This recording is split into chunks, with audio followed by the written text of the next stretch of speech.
Salut, c'est Shep, bienvenue dans cette nouvelle SDA JCE TV. Aujourd'hui, 28e épisode du rétro gaming. Et aujourd'hui, c'est rencontre à Amondine. Et une fois n'est pas coutume, je vais un petit peu prendre le temps d'expliquer le deck que j'ai construit. Parce que dans rencontre à Amondine, donc je vous rappelle le principe du rétro gaming. Je joue le scénario... Donc dans l'ordre, je joue les scénarios dans l'ordre de leur parution. Donc le 28e scénario à être paru, c'est Rencontre à Amondine. Et je joue avec un deck qui contient le héros qui se trouve dans le paquet. Et si possible, eh bien, je réalise un deck qui tourne autour de la mécanique du héros, qui exploite ce héros. Il ne faut pas que le héros fasse juste de la figuration, sinon, ça n'a pas beaucoup d'intérêt. Et donc, ici... rencontre à Amondine, c'est le deck de Pipin. Pipin énergie, évidemment, pas le bon Pipin connaissance, mais le mauvais Pipin énergie. Alors, si vous ne vous souvenez pas de Pipin énergie, rappelons-le, il faut que tous les héros soient des hobbits pour que sa capacité se déclenche. Après qu'un ennemi vous a engagé, augmentez de 3 points de niveau de menace pour renvoyer cet ennemi dans la zone de cheminement jusqu'à la fin du tour. Cet ennemi ne peut pas vous engager. Ok, c'est très bien, mais à ce stade de la collection, j'ai 3 hobbits. Et ils sont là. Donc mon deck, j'ai même pas le choix. Je suis contraint. Si je veux jouer, essayer de faire un deck qui potentiellement exploite la mécanique du héros. Je dis potentiellement parce que cet effet n'est quand même pas très bon, c'est juste un bouton d'urgence au cas où. Mais je n'ai pas le choix, je dois jouer avec Bilbon Connaissance et Frodon Saki. Voilà où j'en suis. Donc avec des contraintes aussi fortes, même un scénario réputé facile comme Rencontre à Amondine va être un véritable challenge. Et donc, quelques petits mots rapides sur le deck, et je vais essayer de faire ça pour chaque nouveau rétro gaming, vous expliquer un petit peu, vous donner la decklist dans la vidéo, et vous expliquer très brièvement le principe du deck. Eh bien, ici, le but, ça va être de compenser toutes les faiblesses de ces héros de départ. Soyons clairs, ces héros de départ n'ont qu'un seul avantage, c'est de démarrer à 22 de menace, et Bilbon fait piocher une carte de plus. Pour le reste, c'est nul. Alors Frodon, oui, Frodon peut tanker une vilaine attaque en échange de menaces, mais voilà, le deck ne tourne pas autour de ça. Donc je peux même pas me dire que j'exploite Frodon à fond. Je vais pouvoir le faire une fois ou deux, puis ce sera terminé. Donc non, vraiment... c'est pour essayer d'exploiter Pipin, pour respecter le texte de Pipin, pour essayer de respecter ce Pipin et faire peut-être déclencher une fois sa capacité sur la partie, ce n'est même pas sûr. Et donc, il faut compenser tout. Il faut compenser tout le reste, donc et notamment la quête, parce que sa quête quand même pas très très fortiche tour 1, sa quête à 5 quand même, c'est pas énorme, pour les 3 héros c'est pas énorme. Compenser l'attaque. Et le meilleur moyen pour compenser ces deux faiblesses, quand on a ce genre de grosses faiblesses, c'est de jouer les terres extérieures. Je suis désolé les gars, mais voyez d'où je pars, il faut bien que je trouve des solutions. Donc, à ce stade de la collection, le plus efficace, ça reste les terres extérieures. Donc, bien sûr que je mets les 3 escrimeurs de l'étire. Bien sûr que je vais mettre les bergers, parce que les bergers, ils coûtent pas cher, ils coûtent que 1. Et dès que des escrimeurs sont en jeu, ils peuvent partir en quête. Et en plus, ils donnent de la survivabilité, même si dans Rencontre à Amondine, je pense pas qu'il y ait de cartes qui mettent des dégâts directs à outrance. Voilà. C'est de la survivabilité.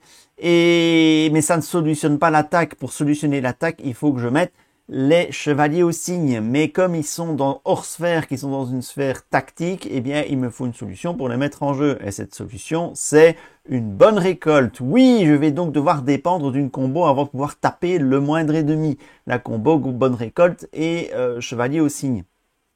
Et donc, pour pouvoir essayer de favoriser la sortie de cette combo, je vais mettre de la pioche. Alors à ce stade de la collection, j'ai Rune de Dairon, bien évidemment, et j'ai En paix pour penser. Ce sont les deux seules solutions de pioche raisonnables que je peux mettre dans un deck qui ne génère pas de ressources.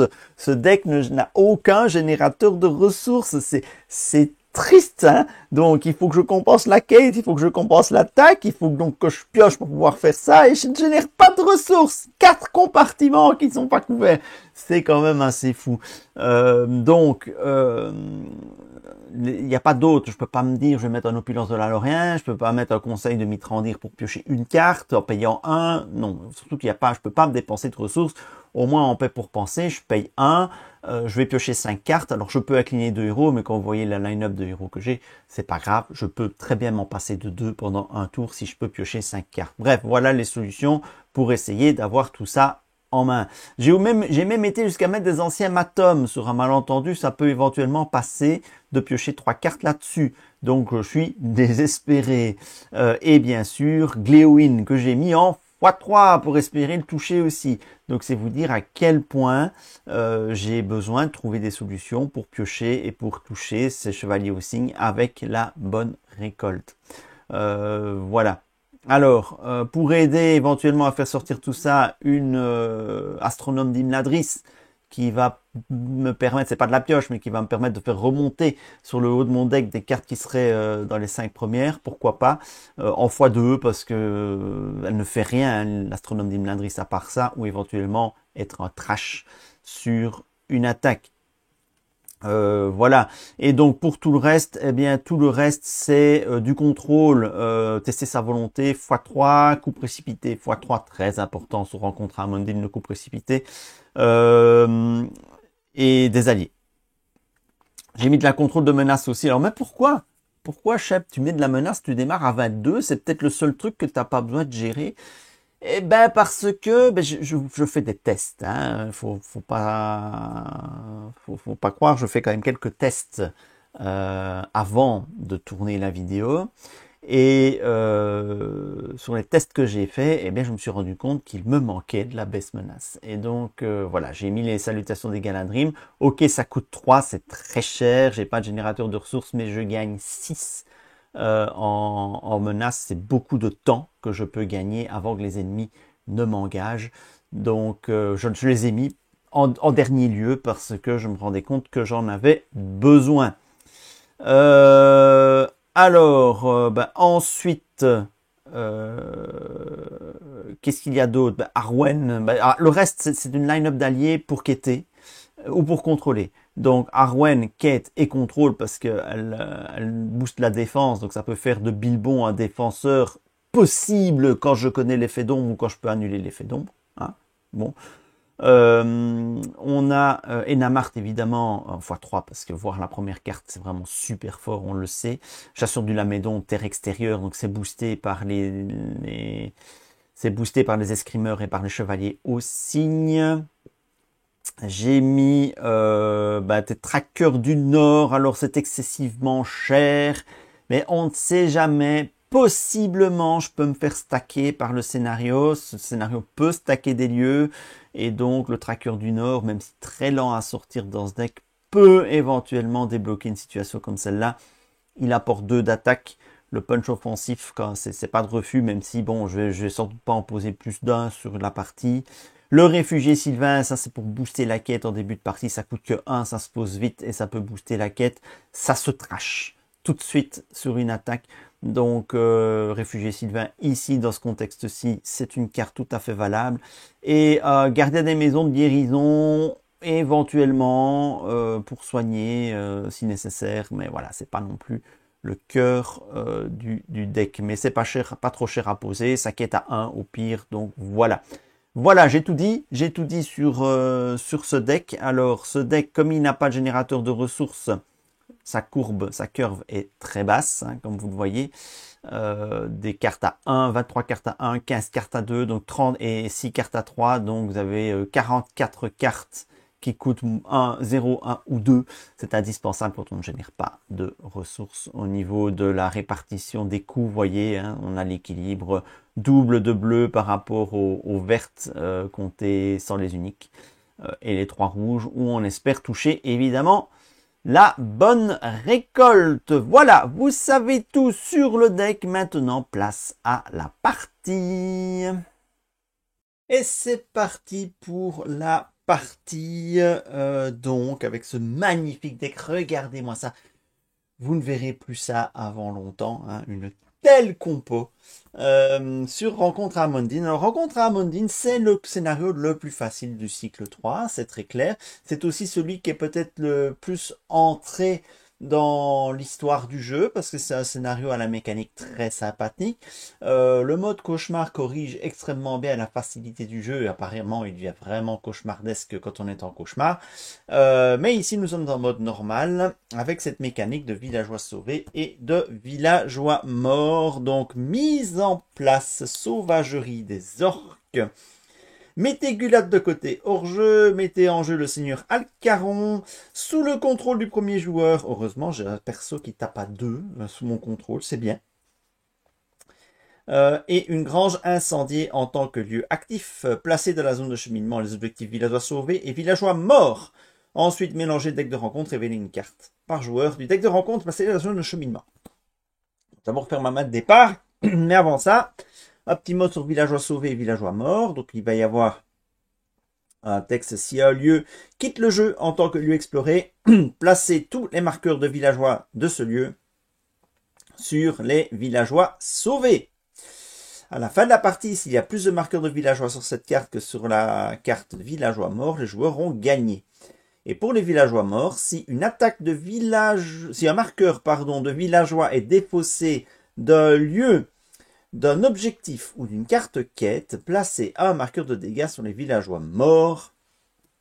Et vous l'avez compris, à la fin de la partie, s'il y a plus de marqueurs de dégâts sur cette carte que de marqueurs de villageois sur les villageois sauvés, ils ont perdu. Et vous remarquerez qu'ils n'ont pas tenu compte, ce wording de Dieu, qui ne tient pas compte du cas d'égalité. Que se passe-t-il s'il y a autant de marqueurs villageois sauvés que de marqueurs sur villageois morts? Eh bien, en l'état de ce texte, les joueurs n'ont ni gagné ni perdu. Ah, merci FFG, à l'époque, voilà. Bon, ils playtestaient pas, c'est pas possible qu'ils aient playtesté en se rendant compte que le cas d'égalité n'était pas tranché. Mais bon. Soit. Bien, on va s'arranger pour qu'il n'y ait pas un cas d'égalité. Bon.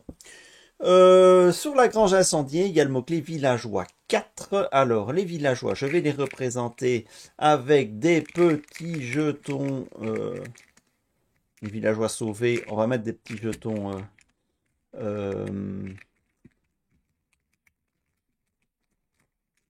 bleus pour ne pas les confondre avec les jetons, les marqueurs de progression. Donc, le lieu arrive avec 4 marqueurs villageois. Et à la fin du tour, défausser un marqueur villageois de la grange incendiée. Donc voilà, ça va faire des villageois morts. Il faut les secourir dans l'incendie avant qu'ils ne soient tous cramés, les villageois. Bon, alors je vais faire ma main de départ et puis je vais révéler la carte du deck de rencontre. Alors, Enamart, c'est pas mal. Ça, c'est pas mal pour démarrer. Un peu de pioche, de la baisse menace, Gléowin, toujours pour piocher. C'est pas la main que je cherche. Évidemment, je cherche très clairement, je cherche les terres extérieures. Ce n'est pas le cas ici. Il y a un petit peu de quête quand même pour booster. Les 2 du réfugié Sylvain peuvent faire du bien. J'ai des runes de Dairon qui peuvent piocher. J'ai salutation des Galadrim pour gagner du temps. Maintenant, si les ennemis s'accumulent dans la zone de cheminement, je vais être très vite embêté. Du coup, je vais faire un mulligan. Je vais faire un mulligan là-dessus. Il me faut soit un escrimeur de l'étire ou une bonne récolte en perspective de... voilà, mais je peux pas garder ça. C'est pas mauvais, hein, Enamart, mais Enamart, ok, ça me permet de voir, mais ça ne me permet que de voir. C'est bien utile, mais ça ne fait pas avancer. Donc, il me faut mieux que ça. Donc, je tente le mulligan ici.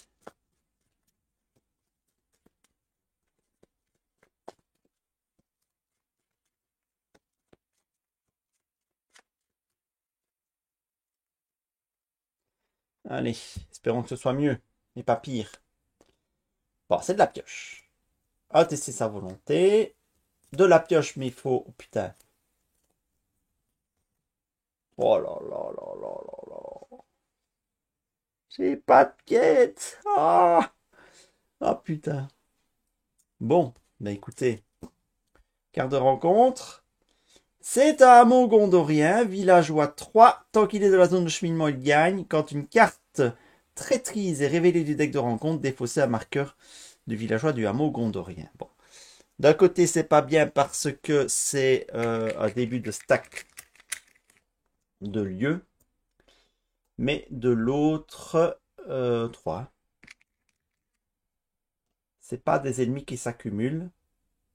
Donc voilà. Allez, c'est parti. Ressources pioche. Oh là là, ah bah ça pour les lieux, ça peut être pas mal, mais ça va prendre du temps à être posé. C'est bien le problème. Je vais garder ma ressource pour en paix pour penser. Bref, c'est la dèche. Je vais garder ouais, ma ressource pour en paix pour penser. Du coup, avec mes ressources bleues, il est peu probable. 1, 2, 3, 4, 5, 6. Il est quand même peu. Non, je n'arriverai pas à explorer ça. Donc l'ancien matum, ça ne me sert à rien de le jouer. Oui. Eh bien, écoutez, on va partir comme ça. On va partir comme ça et je mets tout. Ah oui, je pioche une carte de plus. Pardon, j'ai bile bon. Je pioche une carte de plus. 1, 2, 3, 4, 5, 6, 7, 8. Mais c'est pas beaucoup mieux. Pour le moment, c'est pas beaucoup mieux. Putain, si en plus, ouais, je préfère ne pas penser à ce qui va se passer si en paix pour penser se passe mal. On va juste quêter autant que je peux. 1, 2, 3, 4, 5, 6. C'est le max. 6 contre 2. C'est une traîtrise, évidemment. Quand une carte traîtrise est révélée, deck de rencontre défaussé à marqueur.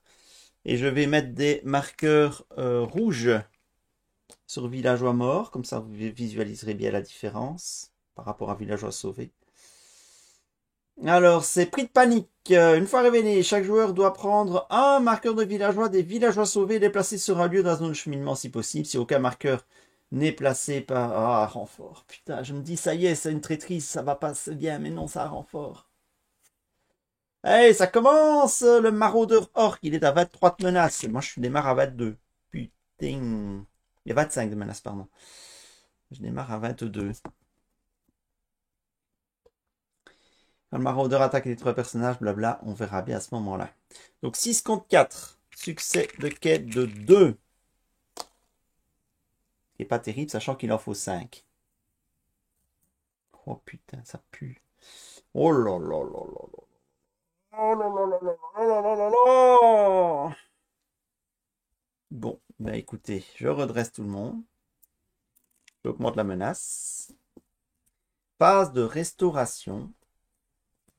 Je paye 1. Inclinez 2 héros que vous contrôlez. Là, ça va être Bilbon et Frodon, hein. Pour piocher 5 cartes. 1. C'est nul. C'est nul. Ah, 3. 4. 5. Ah, c'est pas terrible, hein, bordel. Mais bon. Il y a un escrimeur. Déjà ça. À la fin du tour, je défausse une carte des villageois sauvés. Donc c'est déjà 2-0 pour les villageois morts. Ressources.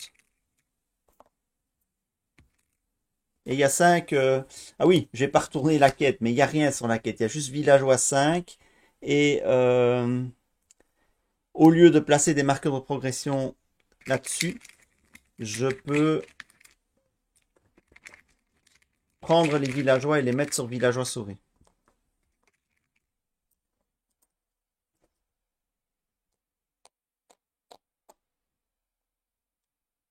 Donc ça, c'est des villageois garantis. 4, 5, 6, 7, 8, 9, 10, 11, 12. Ok, donc j'ai pas pioché vu que j'avais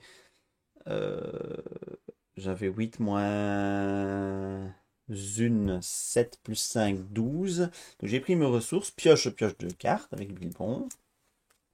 Ah, le chevalier aussi. Sachant que j'ai une bonne récolte. Bon. C'est pas si mal. Alors, on va mettre la priorité sur la quête. Là, j'ai une main bien remplie. Deux ressources bleues pour mettre un escrimeur de l'étire.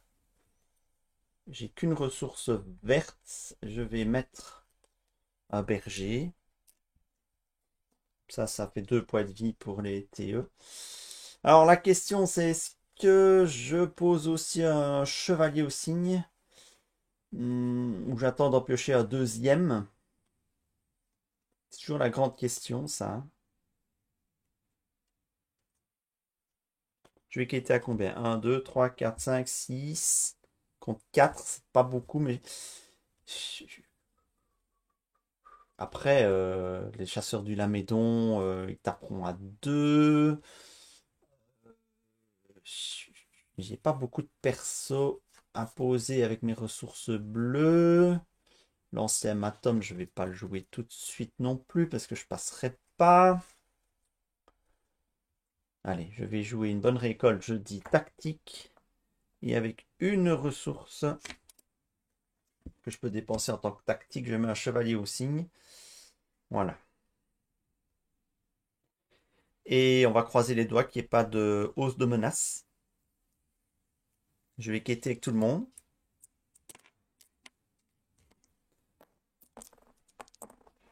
Ah oui, j'en suis là. Ah, je peux pas, je peux pas. 1, 2, 3, 4, 5, 6, 7 contre 4. Alors, ça pourrait passer avec beaucoup de chance. Et si ça passe, je ne vais pas bouder de ne pas avoir joué mon ancien Matom. 7 contre 4. Pas de maudit, s'il vous plaît. Ravageur orc. Une fois révélé, défausser un marqueur villageois du lieu actif. Gain de renfort s'il n'y en a aucun, mais c'est pas le cas. Donc je défausse un villageois. Ça fait 3-0 pour les morts. Voilà. 7 contre 6. Ça fait plus 1. J'ai tant d'axes, mais je tiens un tour de plus. Ben, toujours pas de phase de combat, je n'engage personne, hein, vu l'état de mes forces. Je redresse tout le monde. J'augmente ma menace 24. Je défausse un villageois de la grange incendiée. 4-0 pour les villageois morts. Je vais les mettre par 4, parce qu'il y a assez de place pour en mettre 4. Ok. Ressources. Pioche 2 cartes. Oh! Oh! Un deuxième escrimeur! Oh! Oh, oh! Oh, c'est bon ça! Oh, que c'est bon ça! Ah oui, oui, oui, c'est le moment de poser Enamart aussi. Ah! Oh! Oh là là! 1, 2. Deuxième escrimeur. Ah, ça change la donne, évidemment, en termes de quête. Ça change complètement la donne. Je vais d'abord poser Enamart. Je vais incliner Enamart. Je le fais tout de suite. Je veux savoir. Comme ça va déterminer ce que je vais faire après de ma dernière ressource. Soit je garde pour un TSV, soit je pose l'ancien Matom. T'as encore un maraudeur orc. Ah putain, il est aussi à 25 lui.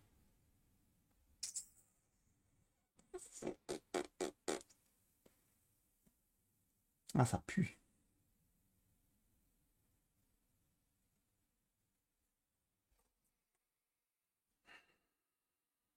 Faudrait que je le gère, parce que en gérer deux d'un coup, ça va être compliqué.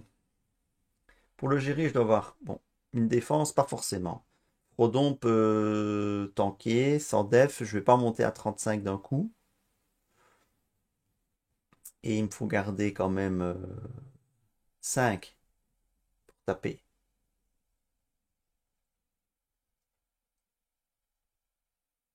1, 2, 3, 4, 5. Il me resterait combien pour quitter? 1,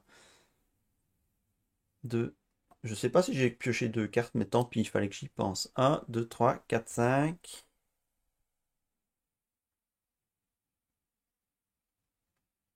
6, 7, 8. Il me resterait 9 pour quitter. 9 contre 8. Ce serait bien quand même que je sauve le dernier villageois là quand même. Mais du coup, je ne sais pas gérer ce truc-là, c'est pas un TSV qui va m'aider.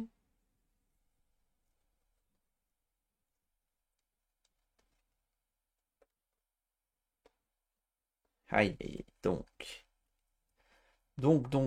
si je veux pouvoir le tuer, je dois garder 5 en attaque. Ah, mais ça quête à 2, ça. Donc, attendez. 1, 2, 3, 4, 5, 6, 7, 8. Ah oui, oui, pardon. 6, 7, 8. 9, 10. Je laisse passer. Bah non, non, je n'ai pas intérêt à renvoyer dans la ZC. Hein, parce que je veux en tuer un des deux. Un à la fois. Frodon va laisser passer l'attaque sans def. Donc, du coup, ça va juste augmenter ma menace. Et j'utiliserai le salutation des Galadrim s'il faut. Donc 1, 2, 3, 4, 5, 6, 7, 8, 9, 10. Je peux quitter à 10. Donc, je vais. Ça peut monter très haut, hein, les effets d'ombre. Ça peut monter très haut, très haut, très vite. Mais tant pis, je prends le risque. Je prends le risque, les attaques. Ça peut monter très haut, très vite, mais je n'ai pas la possibilité de me tracher quelqu'un pour le moment. Et je veux en éliminer un parce que je ne veux pas devoir en gérer deux d'un coup. Là, tu vas me dire au tour prochain, c'est vrai qu'au tour prochain, je peux utiliser Pipin pour en renvoyer un dans la ZC. Et je n'en gère qu'un. Et je n'en gère qu'un comme ça. Sauf si j'en pioche un troisième. Et je n'en gère qu'un. Ma foi, c'est une possibilité aussi. Ça me montrera moins vite ma menace. Donc je vais partir là-dessus, en fait. Et bien qu'était à fond. Donc je vais jouer l'ancien Matom. Donc attacher cette carte à un lieu, je l'attache à la grange incendie. On peut piocher 3 cartes, comme ça je serai bien. Et je vais quêter. 1, 2, 3, 4, 5, 6.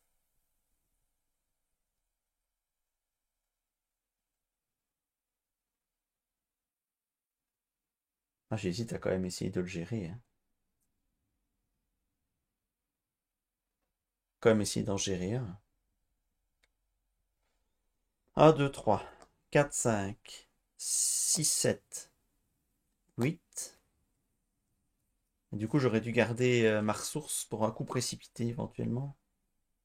Non, tant pis. Tant pis. Allez, je le tente comme j'ai dit au premier plan. Toujours suivre sa première intuition. 1, 2, 3, 4, 5, 6, 7, 8. 8 compte 8. Il me faut 2 pour passer le lieu. 9, 10. Il me restera 1, 2, 3, 4, 5 pour tuer le maraudeur. En espérant qu'il ne booste pas sa défense. 1, 2, 3, 4, 5, 6, 7, 8, 10. 10 contre 2, 4, 6, 8. Ça fait plus 2. La grange incendiée est explorée. Je récupère un villageois. Les lieux vont dans la pile de victoire.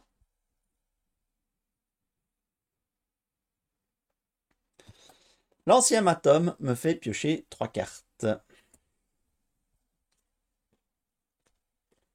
2 Énamartes, super.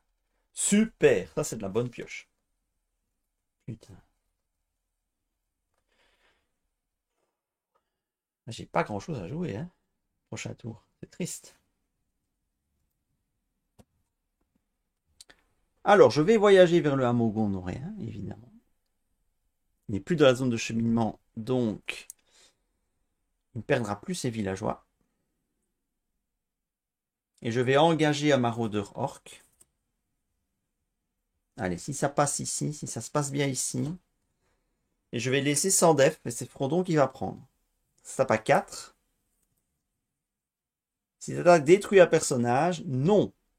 C'est encore un maraudeur orc. Hein. Donc je prends 4 dégâts sur Frodon.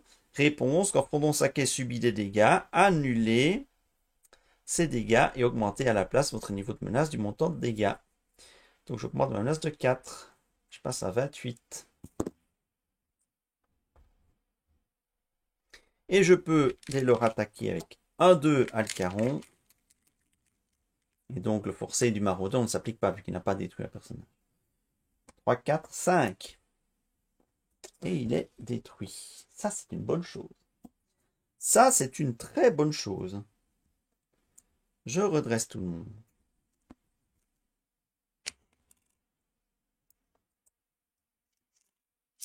J'augmente la menace. 29.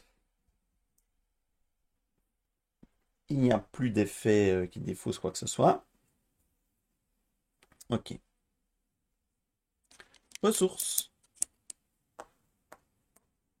Pioche 2 cartes.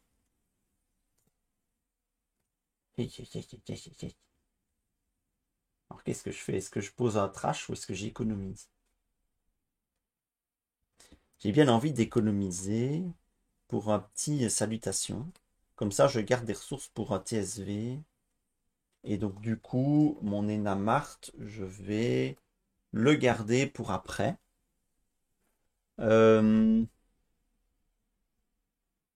Là, il n'y a que 4 dans la zone de cheminement. Donc, il n'y a plus trop de panique au niveau de la quête. Donc, je vais faire 1, 2, 3, 4, 5, 6, 7. Je dois encore gérer un maraudeur. Hein.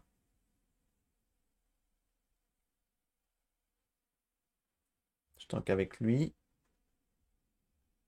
J'annule l'ombre, donc il survivra.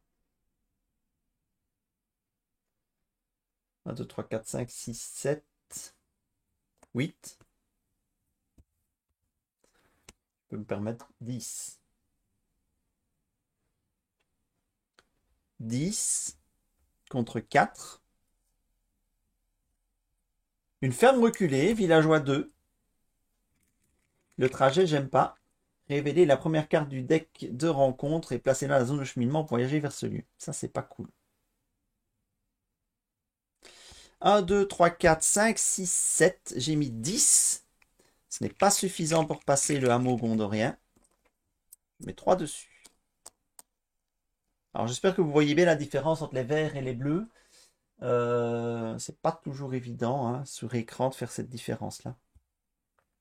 Ok, ce qui a la bonne nouvelle, c'est que je ne dépasse pas, je n'augmente pas ma menace. Je vais engager le maraudeur orc.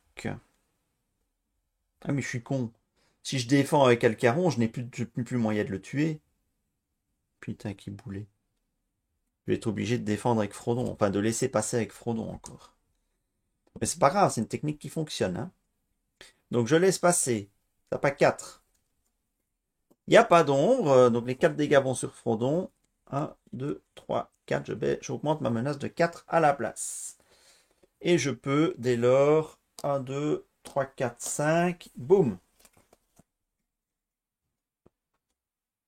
Je peux maintenant utiliser mon ami Enamart pour voir ce qui arrive. Ce sera un lieu, une grange incendiée. Ça, c'est très bien, ça. C'est très, très bien. Il n'y aura pas d'ennemi qui va m'engager. Je vais pouvoir gérer tranquille. Ah! Le moment de répit que j'attendais. Je peux même poser un traqueur du Nord si je veux. Donc je redresse tout le monde. J'augmente ma menace. 34. Donc c'est bon. Je ne suis toujours pas engagé par le ravageur. Ressources. Et je pioche 2. Oh! Rune de Dairon. 1, 2. Et je vais me défausser d'un Enamart excédentaire, évidemment. Alors je repioche une bonne récolte. C'est très bien. À garder de côté. Le réfugié Sylvain, c'est fort bien aussi. Alors, tracker ou pas tracker? On lui j'y vais. La quête, ça va. La quête et le combat, ça va aller. Parce que je vais poser un chasseur du Lamédon. Donc ça va me permettre de... c'est un TE, hein, donc il a 2-2 aussi. Hein. Il a 2-2-2 aussi. Enfin, 2 points de vie. Et je vais révéler la première carte. Ici, un TE, je le mets... Oh! C'est un TE, je le mets dans ma main. Pou, pou, pou, pou. Oh là là! Ah oui, mais avec un deuxième chevalier au signe, là, les ennemis, j'en fais une bouchée! Un bouquet de chor, comme on dit chez nous. Eh bien, écoutez, du coup, ça va peut-être orienter la suite de... Je sais qu'il va pas m'engager, donc j'ai quand même peut-être posé réfugié Sylvain. Comme ça, ce sera un trash de luxe pour ça.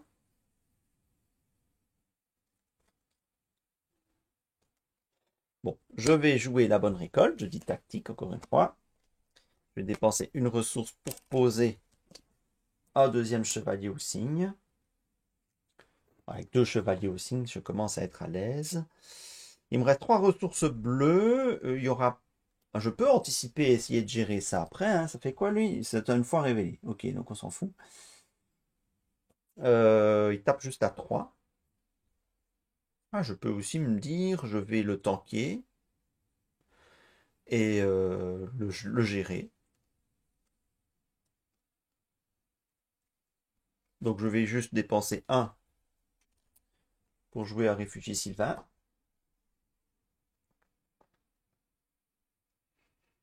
Et je vais garder, donc de quoi annuler l'effet d'ombre. Ok. Ok, va rester comme ça. Donc du coup, à la quête, je vais peut-être... Est-ce que je passe tout de suite ou pas? C'est aussi la question que je peux me poser. Parce qu'après, il faut gérer Gulat, hein, le boss. Là, je vais sauver deux villageois. Ouais. Il y a peut-être que j'ai intérêt à... Mais il est à 30, Gulat. Ah, il est à 30 de menace. Donc il vaut mieux pas. Il vaut mieux pas passer. Ah, mais ça, c'est à 35, ça m'engage pas. Mais il me faut 10 pour gérer Gulat quand même. 10 d'attaque. Hein. 10 d'attaque. 1, 2, 3, 4, 5, 6, 7, 8, 9, 10. Mettons que je fasse ça. Il me reste quoi pour quêter? Pas assez pour passer. 1, 2, 3, 4, 5, 6, 7, 8, 9, 10, 11, 12. 12 contre 1, 2, 3, 4, 5, 6, ça fait 6. 1. C'est pile poil ce qu'il faut. Hein. C'est pile poil ce qu'il faut.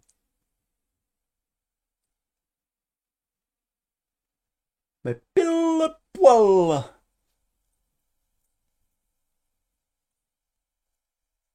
Ah bah écoutez, je le tente.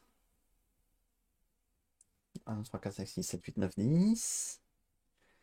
Il me faut pour quêter 1, il va y avoir 1, 2, 3, 4, 5, 6, 7. Il me faut 12. Mais d'accord. 1, 2, 3, 4, 5, 6, 7, 8, 9, 10, 11, 12. Et il me restera 1, 2, 3, 4, 5, 6, 7, 8, 9, 10. Et je trash même Enamart sur l'attaque. J'en ai encore en main. Ça me paraît bien. Donc 12. C'est une grange incendiée qui arrive avec 4 villageois dessus.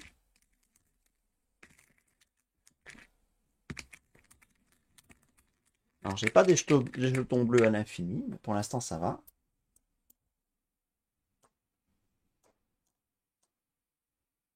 « 12 contre 1, 2, 3, 4, 5, 6. Ça fait plus 6. 1 pour terminer le hameau gondorien. Du coup, je récupère 2 villageois. Je sauve 2 villageois. Une victoire. Et 5 sur la quête. Je sauve 5 villageois.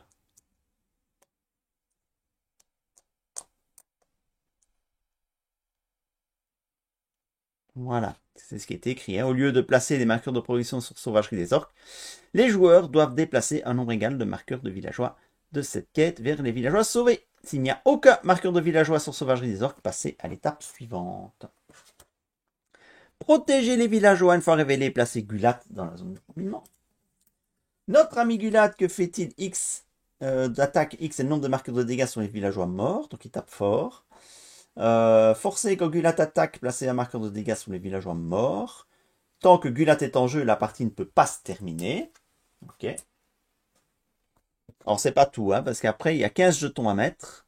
Alors, si une attaque est sans défense, défausser X marqueurs de villageois, des villageois sauvés, au lieu de blesser un héros. X est égal au point de dégâts qui aurait dû être assigné au héros. Voilà. Si les joueurs passent cette étape, la partie prend fin. Comparez le nombre de marqueurs sur les villageois sauvés au nombre de marqueurs sur les villageois morts. Alors, je vais voyager vers la grange incendiée.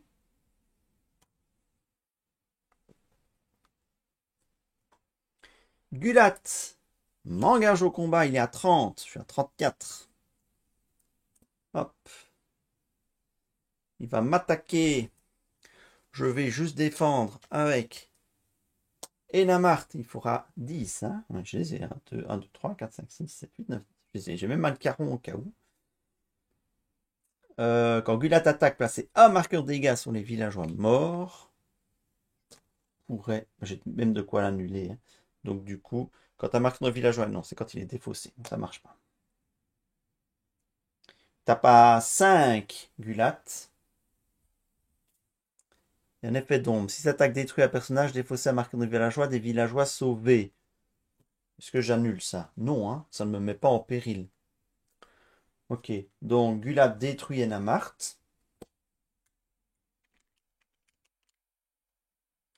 Du coup, je défausse un villageois des villageois sauvés. Et donc, du coup, il est censé aller sur les villageois morts. Mais le seigneur Alcaron dit, quand un marqueur de villageois est défaussé, inclinez le seigneur Alcaron pour placer ce marqueur de villageois sur un lieu au lieu de le défausser. Voilà. Et je vais le mettre sur la grange incendiée, à tout hasard. Donc voilà. Quand un marqueur de villageois est défaussé, et ici il est bien écrit, défaussé un marqueur de villageois des villageois sauvés. Donc quand un marqueur est défaussé, c'est le cas, je déclenche un caron que j'avais laissé redresser. Et donc ça va sur le lieu au lieu d'aller sur les villageois morts. Sinon ça allait sur les villageois morts. Maintenant bon, je gagnais toujours, hein, c'était 8-7. Et il y a des marqueurs qui vont arriver là. Et alors il me faut 10 pour tuer Gulat. 1, 2, 3, 4, 5, 6. 7, 8, 9, 10. Salut! Hop! Et voilà. Eh bien, je pense que je vais la gagner, mais le réfugié Sylvain est parti. Et évidemment, vu que c'est sa réponse, c'est son forcé. Hein, quand un personnage quitte le jeu, défausser le réfugié Sylvain. Et Namart a quitté le jeu. Ok, je redresse tout le monde.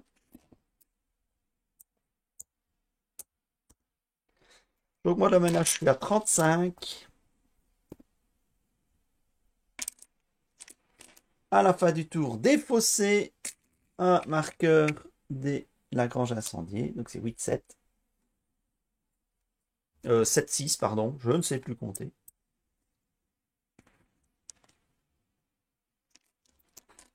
Ressources. Pioche de cartes. De Dairon. Pioche de cartes. Et défausse une. Je vais défausser. J'ai pas plusieurs Cléowin dans ma main. Je vais défausser l'orbe pour penser. Je ne vais plus jouer. Alors, je pose quoi?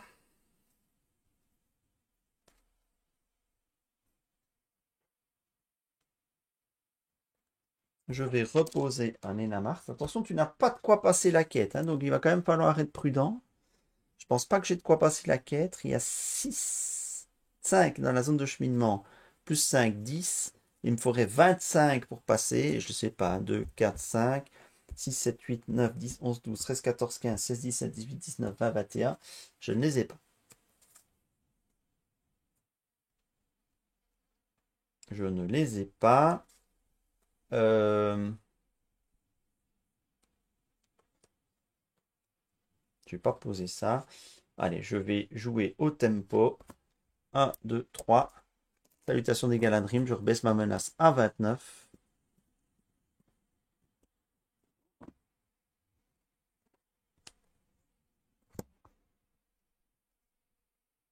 Voilà. Je vais aller voir ce qui arrive.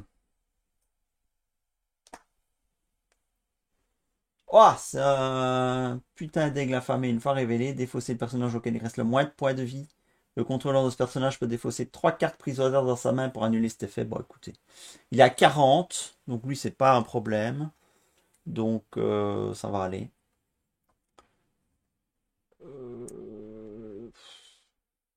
Est-ce que je gère? Non, je suis loin du ravageur orc. Le personnage auquel il reste le moins de points de vie, c'est Enamart, de toute façon. Il va de nouveau disparaître. Je vais quêter au maximum. On va pas prendre de risques. Je vais quêter au maximum que je peux. 1, 2, 3, 4, 5, 6, 7, 8, 9, 10, 11, 12, 13, 14, 15, 16, 17, 18, 19, 20.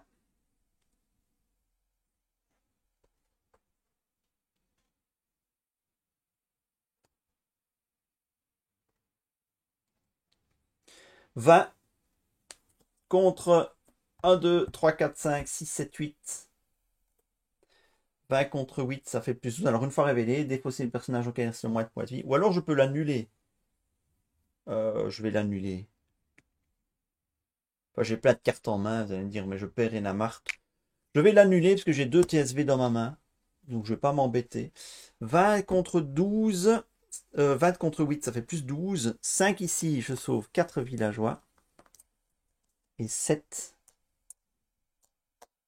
sur la quête.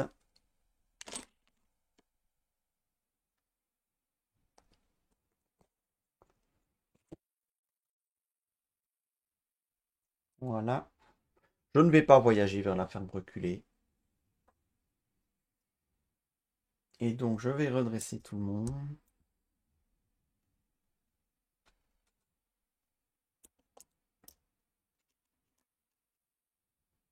J'augmente ma menace 30. Ressources. Pioche de... Oh, réfugié Sylvain, sa quête. Oh, un berger des Amphalas. Bah, c'est parfait. Un réfugié Sylvain. Un berger. On va aller voir ce qui arrive. C'est encore un aigle affamé. Il y aura donc 1, 2, 3, 4, 5, 6, 7, 8, 9. Il y aura 11. Normalement, c'est bon. 1, 2, 3, 4, 5, 6, 7, 8, 9, 10, 11, 12, 13, 14, 15, 16, 17, 18, 19, 20, 21, 23. Une fois révélé, je vais l'annuler aussi, comme ça je m'embête pas. Voilà, 23 contre 3, 6, 9, 11, ça fait plus 12. Il y a assez de jetons, j'ai les 15 jetons. Je compare. 11 contre... Non, 4, 8, 11 contre 6. C'est une victoire. Ah bah, je suis content parce que c'était pas gagné, même avec ce deck, parce que sur mes playtests, je n'ai pas gagné. Donc, je suis plutôt content de la manière dont ça a tourné. Alors vous allez ouais, t'as buildé contre le scénario, en tenant compte du scénario. Oui, mais regardez, ce que quoi, je suis obligé de jouer. Voilà. Ça confirme que les TE-CPT, c'est un peu la vengeance des TE après la défaite sur les craintes de l'intendant aussi. Voilà. Et une bonne récolte, bah, c'est une bonne carte dans ce contexte-ci. Les TE, en fait, ils sont jouables presque tout le temps, en fait, si vous le souhaitez. Alors, je ne vais pas les sortir à chaque fois. Dans le deck précédent, j'en avais pas sorti. C'était un mono-connaissance aussi. Et donc, voilà. C'est terminé. Et donc, on se retrouve la semaine... Enfin, pas la semaine prochaine. Pas peut-être, si je suis motivé, mais une prochaine fois. Pour le 4e paquet de ce 3e cycle. Et c'est lequel encore le 4e scénario? Est-ce que c'est pas le sang du Gondor?